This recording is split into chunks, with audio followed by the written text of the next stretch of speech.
নমস্কাৰ বন্ধু বান্ধৱীসকল, আকৌ আপোনালোকক স্বাগতম জনাইছোঁ মোৰ চেনেলটিলৈ। আজি মই বনাব ওলাইছোঁ পনীৰৰ অংগাৰা। পনীৰ অংগাৰা এটা বহুত ডিলিচিয়াছ ডিছ হয়, বহুত সোৱাদৰ হয় আৰু এনেকৈ বনাই আপোনালোকে খায়ো চাব পাৰে। তেন্তে ব'লক বেছি পলম নকৰোঁ, আহকচোন চাওঁ মই কেনেকৈ বনালোঁ পনীৰ অংগাৰা।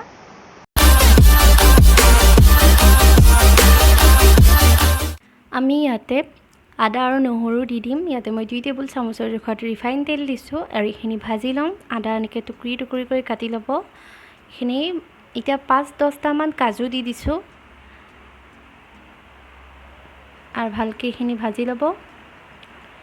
শুকান জলকীয়া 4-5টা দিছোঁ।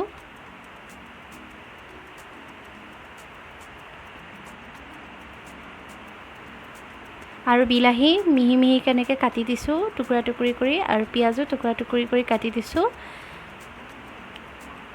আৰু ভালদৰে গোটেইখিনি লৰাই মেলি ল'ব।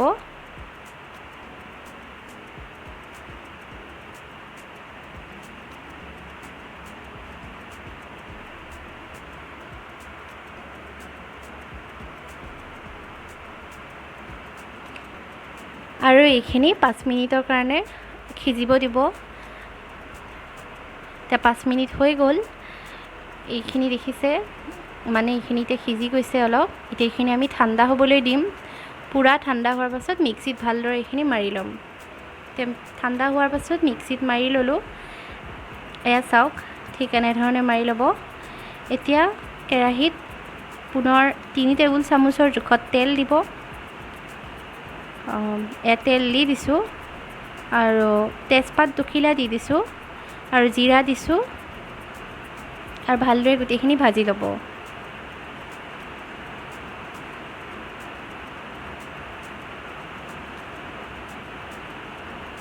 এতিয়া মই ইয়াতে জলকীয়া দিছোঁ। জলকীয়াৰ জেগাত কেপচিকামো দিব পাৰে আৰু এনেকৈ পিঁয়াজ এনেকৈ কাটি দিছোঁ।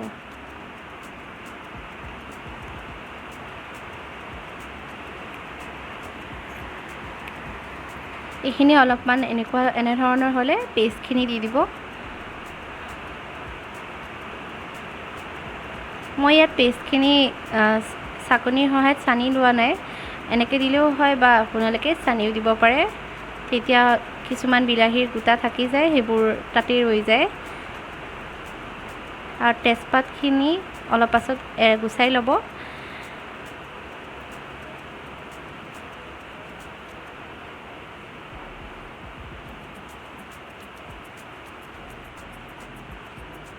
দুই মিনিট হৈ গৈছে আৰু দেখিছে ঠিক এনেধৰণে গোট মাৰি ধৰিছে গোটেইখিনি। এতিয়া আমি এয়া অলপমান পানী দি দিছোঁ। বিলাহীৰ যোনখিনি পানী থাকি গৈছিলে মিক্সিত মাৰোঁতে, আৰু ভালদৰে গোটেইখিনি এতিয়া লৰাই দিব আৰু গেছৰ ফ্লেম একদম ল'ত ৰাখিব।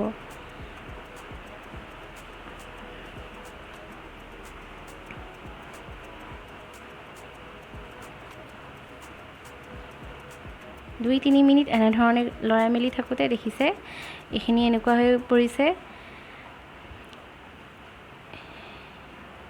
এতিয়া আমি ইয়াতে ধনিয়া পাউডাৰ দি দিছোঁ আধা চামুচৰ জোখত, জিৰা দিছোঁ আৰু অলপমান গৰম মছলা দিছোঁ আৰু গোটেইখিনি লৰাই মেলি ল'ব আকৌ।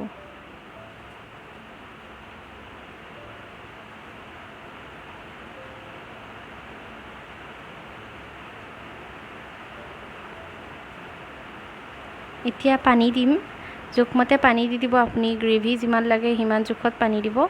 এতিয়া নিমখ দি দিলোঁ, নিমখো সোৱাদ অনুযায়ী দিব আৰু ভালদৰে গোটেইখিনি আকৌ লৰাই দিব।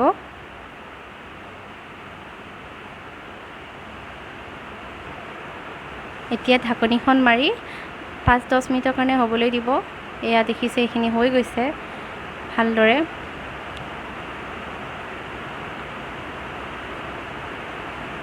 এতিয়া মই ইয়াতে অকণমান ফুড কালাৰ দি দিম। এইটো একেবাৰে অপশ্যনেল, নিদিলেও হয়, জাষ্ট কালাৰ এটা আহিবলৈ দিয়া হৈছে।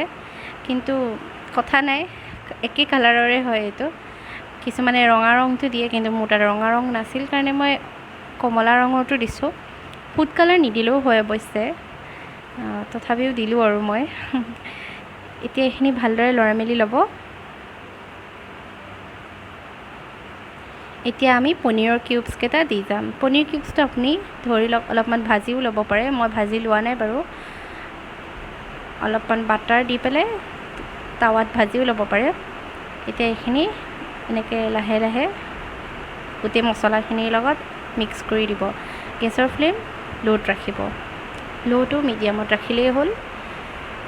আৰু তেজপাতখিনি এতিয়া গুচাই দিব।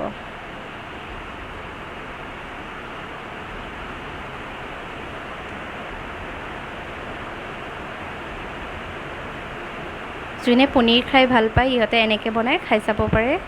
এতিয়া আকৌ জোখমতে অকণমান পানী দি দিব আৰু এইখিনি 2-3 মিনিটৰ কাৰণে সিজিব দিব। এতিয়া হৈ গ'ল আমাৰ এয়া গোটেইখিনি ভালদৰে।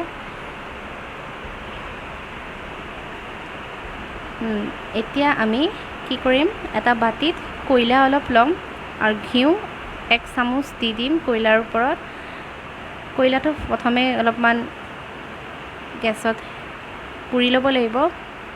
এতিয়া আমি এই পনীৰখিনিৰ ওপৰত বাতিটো বহাই দি 5 মিনিট আকৌ এইখিনি হ'বলৈ দিম। 5 মিনিট হৈ গ'ল আৰু আমাৰ পনীৰ অংগৰা একেবাৰে ৰেডি হৈ গৈছে আৰু বিৰাটেই ধুনীয়া সুগন্ধি আহিছে। ধোঁৱাটো দিয়াৰ বাবে এটা ধোঁৱাৰ ফ্লেভাৰ আহিছে, সেইবাবেইতো এই পনীৰটোৰ নাম পনীৰ অংগৰা, নহয়নে বাৰু? আমাৰ পনীৰ অংগৰা আজিৰ এই ৰেচিপিটো তৈয়াৰ হৈ গৈছে। গৰমে গৰমে ভাত পোলাওৰ লগত ছাৰ্ভ কৰক আৰু খাওক। আৰু ঘৰত বনাই চাব এনেকৈ চেষ্টা কৰি, বিৰাটেই সোৱাদৰ হয়। তেন্তে বন্ধু বান্ধৱীসকল, আজি চাগে আপোনালোকৰ পনীৰৰ অংগৰা ৰেচিপিটো চাই ভাল লাগিলে লাইক কৰি দিব, বেয়া লাগিলে কমেণ্টৰ জৰিয়তে মোৰ ভুলবোৰ আপোনালোকে দেখাই দিব। মই আগলৈ ভালদৰে আপোনালোকক দেখাবলৈ চেষ্টা কৰিম। আৰু মোৰ চেনেলটো ছাবস্ক্ৰাইব কৰিব যদি আপোনালোক মোৰ চেনেলটোত নতুন হয়। আপোনালোকৰ মৰমৰ জৰিয়তেহে মই চেনেলটো আগবঢ়াই নিবলৈ পাৰিম। তেন্তে আজিলৈ ইমানতেই সামৰিছোঁ। আকৌ লগ পাম এটা নতুন ৰেচিপিৰ সৈতে। Bye bye.